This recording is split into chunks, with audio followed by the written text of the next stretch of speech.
ஜெகநாதர் 15 நாளைக்கு நோய்வாய்ப்படுறார். ஒரு நம்பிக்கையின்படி பகவான் ஜெகநாதருக்கு மாதவதாஸ்னு ஒரு உண்மையான பக்தர் இருந்தாரு. அவர் தன் மனைவியின் மறைவுக்கு பிறகு தன்னோட முழு வாழ்க்கையையும் பகவானுக்கு அர்ப்பணிக்க முடிவு செஞ்சாரு. பகவான் ஜெகநாதர் தன்னோட இந்த உண்மையான பக்தரை பார்த்து ரொம்ப சந்தோஷப்பட்டாரு. பலமுறை மாதவதாசுக்கு தன்னோட தரிசனத்தையும் கொடுத்திருக்கிறாரு. ஆனா ஒரு நாள் மாதவதாசுக்கு உடம்பு சரியில்லாம போச்சு. நோயால அவரோட உடம்பு இளைக்க ஆரம்பிச்சது. அப்போ பகவானே நேர்ல வந்து தன் பக்தருக்கு சேவை செஞ்சார். கொஞ்ச நேரத்துல மாதவதாசுக்கு நினைவு வந்ததும் அவர் கேட்டார், பிரபு, நீங்க மூவுலகத்துக்கும் அதிபதி. அப்புறம் ஏன் என் நோயை ஒரே நொடியில சரி பண்ணல? நீங்க எனக்கு சேவை செஞ்சிருக்க வேண்டியதில்லையே?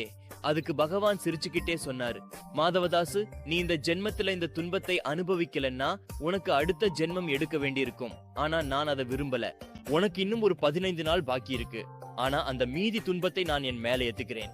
இதனாலதான் பகவான் இன்னைக்கும் ஒவ்வொரு வருஷமும் 15 நாளைக்கு நோய்வாய்ப்படுறார்.